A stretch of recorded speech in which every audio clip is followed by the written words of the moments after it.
Imagine you are going to bank and you deposit your some money, let's say 10,000. So, do you have any idea what's happening with your money? Is it still in the bank or it's working somewhere else? तो इसी चीज को समझने के लिए video को start करते हैं। How banks make money. So let's get start. Commercial bank loan create करते हैं, वो तब क्रिएट करते हैं जब उनके पास कैश है, फिजिकल मनी है। सेंट्रल बैंक पैसा प्रिंट करता है। When I am talking about वो लिमिटेड मनी प्रिंट करते हैं। So I am not talking about कि नंबर्स में वो कर रहे हैं। जैसे कि अगर मैं कहूँ कि सेंट्रल बैंक को प्रिंट करना है 200 रुपये, 300 रुपये, तो वहाँ पे वो वैल्यू ही प्रिंट करेंगे। वो ये नहीं गिनेंगे कि एक्चुअली में उतने नंबर्स ऑफ पेपर कितने प्रिंट करे हैं। लेट्स से कि उन्होंने 200 रुपये प्रिंट करने हैं, तो वो 200 रुपये 50-50 की करके प्रिंट कर सकते हैं, तो वो 200 हो जाएंगे। या फिर एक पेपर पे 100 रुपये की वैल्यू प्रिंट कर सकते हैं, जो कि 200 रुपये 2 पेपर मनी हो जाएगा। इसी तरह से अगर उसको 1 बिलियन रुपीज़ प्रिंट करने हैं या फिर 50 लाख रुपीज़ प्रिंट करने हैं, तो नंबर्स ऑफ प्रिंट नहीं गिनेंगे, नंबर्स ऑफ वैल्यू गिनेंगे।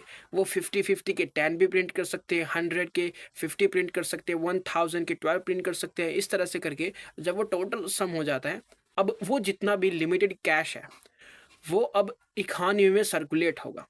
अब कहीं ना कहीं तो लोगों के पास वो पैसा आएगा, और जब वो पैसा उनके पास आएगा तो कमर्शियल बैंक की एंट्री यहाँ पे होती है। कमर्शियल बैंक उस फिजिकल कैश को अपने पास डिपॉजिट करते हैं। अब जब उसके पास कैश आ जाता है कमर्शियल बैंक के पास, तो वो कुछ मनी लैंड करता है इकोनॉमी में। जिस पर्सन को पैसे की ज़रूरत है या फिर लोन चाहिए, उसको वो लोन देता है।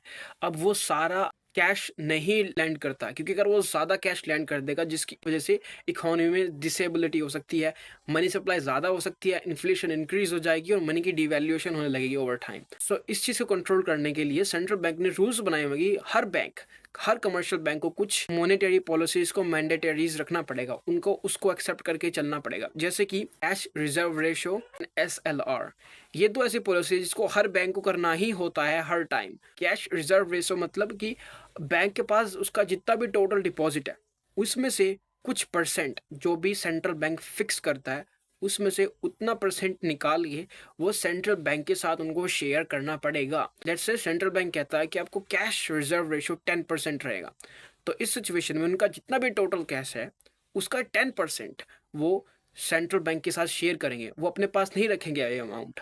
नाउ जो उनके पास बचा, उस अमाउंट में से अब लेट्स से कि सेंट्रल बैंक ही कहता है अब आपको 5% SLR आपके पास रखना पड़ेगा, तो उस कैश में से SLR वो निकालते हैं और उससे कुछ एसेट्स बाय करते हैं, जैसे कि गोल्ड, बॉन्ड्स एंड स्टॉक्स। अब इनके पास जब ये दो चीज़ें निकल जाती है, जो इनके पास जो अमाउंट बचता है ये इसको लैंड करते हैं और इस पे इंटरेस्ट रेट चार्ज करते हैं बेस्ड ऑन देयर जो भी करंट मार्केट में इंटरेस्ट रेट चल रहा होता है उसके हिसाब से। लेट्स से अगर मार्केट में 8% इंटरेस्ट रेट है, सो ये 8% इंटरेस्ट रेट चार्ज करते हैं। Now it's depend based on market condition. अगर कोई मॉर्गेज लोन लेता है, होम लोन लेता है, तो इस टाइप का लोन बैंक के लिए बहुत ही सेफ लोन होता है, क्योंकि यहाँ पे इनके पास बैक्ड सिक्योरिटी है। अगर बोरोवर अपना लोन नहीं पे कर पाता है, तो बैंक इस सिचुएशन में उनकी प्रॉपर्टी उनसे लेकर के उसको सेल करके अपना अमाउंट कवर कर सकती है।